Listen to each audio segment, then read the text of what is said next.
উত্তরবঙ্গে নির্বাচনী প্রচার সেরে অন্ডালে কাজী নজরুল ইসলাম বিমানবন্দর থেকে দিল্লি রওনা হলেন রাহুল গান্ধী।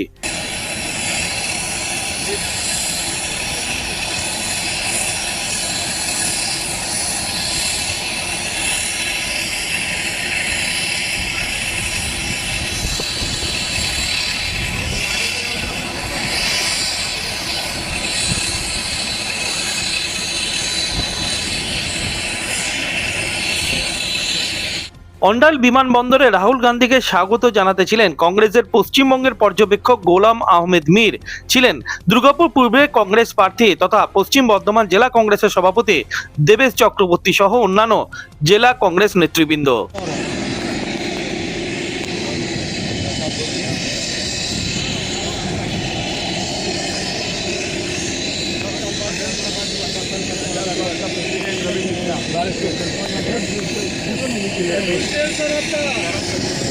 অন্ডাল থেকে অনুরাধা সিংগুপ্তর রিপোর্ট, খাঁটি খবর।